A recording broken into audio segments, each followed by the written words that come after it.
Salam Bapak-Bapak yang terkasih dalam Yesus Kristus. Salam kasih, damai, dan sejahtera. Tuhan memberkati, menyertai, dan melindungi. Mari kita mendalami kitab suci, katekese, dan bahan penyuluhan kita pada hari ini dengan mulai berdoa. Dalam nama Bapa dan Putra dan Roh Kudus. Amin. Ya Allah Bapa yang bertata dalam surga, kami mengucap syukur dan berterima kasih. Tiada terasa bulan kitab suci nasional telah kami lewati dalam waktu 30 hari ini. Dan hari ini kami memasuki bulan Rosario. Berkatilah kami agar kami para penyuluh agama Katolik, para pengurus DPP dan pengurus lingkungan dapat bersatu padu, hidup rukun, damai, dan sejahtera, dan selalu mewartakan firman dan sabdamu dengan contoh nyata, keteladanan, dan segala kehidupan kami di muka bumi ini kami persembahkan hanya untuk kemuliaan namamu. Berkatilah seluruh orang yang berperan dan ikut serta dalam karya penginjilan-Mu, agar diberikan kekuatan dan dibimbing selalu oleh Roh Kudus, agar mampu mewartakan firman dan sabda-Mu, dan yang paling terutama kami selalu hidup rukun, damai, dan sejahtera dengan pertobatan dan kuasa pengampunan daripada-Mu. Semua doa ini kami serahkan dalam perantaraan Tuhan kami Yesus Kristus yang hidup dan meraja, kini dan sepanjang segala masa. Amin. Dalam nama Bapa dan Putra dan Roh Kudus. Amin. Salam Bapak, Ibu, saudara-saudari yang terkasih dalam Yesus Kristus. Hari ini kita masuk ke Injil Yohanes. Seperti yang sudah kita bahas beberapa minggu yang lalu, kita pengantar Injil Sinoptik dan Injil Yohanes, lanjut ke Injil Matius, Injil Markus, Injil Lukas, ya. Tibalah saatnya kita memasuki, ya, mendalami Injil Yohanes. Nah, seperti yang kita tahu, ada 3 Injil Sinoptik, ya. Kemarin kalau yang mengikuti pertemuannya dan mengikuti bahan-bahannya di YouTube, pasti akan mendapat gambaran yang cukup bisa membuat kita semakin dalam dan semakin mencintai kitab suci. Karena Santo Hieronymus katakan, kalau kita tidak membaca kitab suci, kita tidak mengenal Allah. Nah, itu bagian dari bagaimana kita sebagai putra-putri Allah, murid-murid Kristus, Kenisa Roh Kudus, untuk memahami konsepsi berpikir bahwa pewartaan kitab suci merupakan suatu hal yang terutama. Maka Yesus mewartakan kerajaan Allah. Injil itu adalah berita sukacita, kabar gembira tentang kerajaan Allah, tentang Yesus yang adalah kerajaan Allah itu, dan tentang seruan pertobatan. Karena untuk masuk dalam kerajaan Allah itu, tinggal di dalam Yesus Kristus, kita harus bertobat. Kata bertobat itu sudah disampaikan sejauh hari. Baik, selanjutnya kita masuk ke Injil Yohanes. Sebelum kita masuk ke Injil Yohanes, kita tahu bahwa Yohanes ini, ya, menulis Injil Yohanes dan surat-surat Yohanes, ya. Dan nanti kita tahu juga ada wahyu kepada Yohanes, ya. Jadi Yohanes ini adalah murid kesayangan Yesus dan murid yang diamanatkan tugas agung, tugas suci. Sebelum Yesus wafat di kayu salib, dia memberikan amanat atau pesan agung kepada Santo Yohanes untuk memelihara dan menerima Bunda Maria sebagai ibunya. Nah, jadi kita tahu setelah Yesus wafat di kayu salib, Yohaneslah yang memelihara, ya kan, menjaga dan memberikan tempat atau memberikan semacam bantuan-bantuan seperti anak kandung sendiri. Nah, mari kita masuk ke Injil Yohanes. Ya.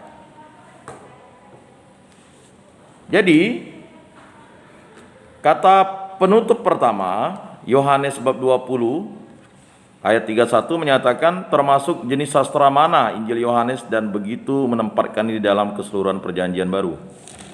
Sama seperti pewartaan yang paling tua, demikian pun kitab ini tetap sebuah Injil. Artinya pewartaan tentang Yesus sebagai Mesias dan Anak Allah. Pewartaan itu berpangkal pada tanda-tanda yang dikerjakan Yesus dan bermaksud mengembangkan iman akan Kristus, supaya orang mendapat hidup. Nah itu. Meskipun ciri-cirinya menyatakan bahwa disusun di zaman agak belakangan, maka saya sampaikan waktu kemarin awal-awal, Injil Yohanes itu sudah disusun Yohanes itu ketika usianya sudah kurang lebih 90 tahunan. Dan memang belakangan disusun. Nah, namun Injil keempat ini berdekatan dengan pemberitaan atau kerigma, ya. Jadi kerigma dalam 5 tugas gereja itu kan ada kerigma, pewartaan namanya, ya. Pada awal mula agama Kristen. Jadi pada mula awal agama Kristen itu pewartaan ini ya memerlukan suatu ya Injil yang dituliskan oleh ya saksi pertama atau orang yang hidup bersama Yesus, orang yang paling dekat bersama Yesus, ya para rasul. Jadi banyak orang berkata, iman ini kita dapatkan dari mana? Iman ini kita dapatkan dari warisan para rasul, maka disebut apostolik. Nah, tata susunan dan pokok utama Injil Yohanes dan pemberitaan semula itu pada pokoknya sama. Yesus ditunjuk sebagai Mesias oleh turunnya Roh Kudus sebagaimana disaksikan Yohanes Pembaptis bab 1 ayat 31 sampai 34. Kita tahu yang menyaksikan Roh Kudus turun ya, itu adalah Yohanes Pembaptis. Nah, salah satu murid Yohanes Pembaptis adalah Yohanes. Ya. Jadi namanya memang sama, makanya dibuat agak berbeda supaya jangan sampai nanti orang salah tafsir atau salah tunjuk orang. Sama seperti kemarin Bapak dari MRPD itu kan. Ya. Ada hal-hal yang mungkin padahal sebenarnya kita sudah tahu lah. Kalau kita baca saja ya beda lah Yohanes Pembaptis dengan Yohanes kan. Bahkan Yohanes sudah disebutkan berulang-ulang kan. Ya. Yohanes saudara Yakobus, anak Zebedius. Itu kan menekankan suatu hal yang tidak sama dengan Yohanes Pembaptis. Bahkan Yohanes Pembaptis itu adalah gurunya Yohanes sebelum ya mengikuti Yesus Kristus. Nah, jadi karya dan perkataan Yesus menyatakan kemuliaannya, bab 1 ayat 35 sampai bab 12 ayat 50. Menyusul kisah tentang wafat, kebangkitan, dan beberapa penampakan Kristus, bab 13 ayat 1 sampai 20. Ya. Kemudian itu bisa kita lihat. Akhirnya pengutusan para rasul yang diberi Roh Kudus dan kekuasaan mengampuni dosa, bab 20 ayat 21 sampai 29. Jadi ya, luar biasa sekali. Jadi Yesus Kristus ya memberikan Roh Kudus ya, atau Yesus Kristus ya ada pengutusan para rasul yang diberi ya Roh Kudus dan kekuasaan mengampuni dosa. Jadi gereja Katolik yang satu kudus Katolik dan Apostolik itu diberikan kekuasaan untuk mengampuni dosa. Jadi kuasa itu berasal dari siapa? Dari Yesus Kristus. Jadi jika ada yang bertanya, apakah kuasa pengampunan dosa dalam sakramen pertobatan yang diberikan oleh gereja kepada umatnya, itu berasal dari siapa? Berasal dari Roh Kudus, berasal dari Yesus Kristus, berasal dari Bapa di surga. Maka sering disebut sakramen Allah Bapa. Kuasa pengampunan dosa itu hanya diberikan oleh Allah Bapa kepada umatnya yang telah menyesal, kemudian memohon ampunan, belas kasih rahmat dari Allah, dan tanda itu diwujudkan dalam sakramen pertobatan. Bapak Ibu saudara-saudari yang terkasih, ya,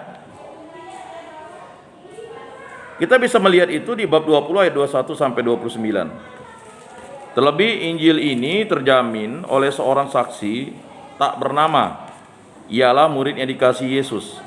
Maka kalau kita baca, Injil Yohanes ini tidak pernah menonjolkan dirinya. Jadi Yohanes tahu, karena kita ingat apa yang kejadian dengan ibunya.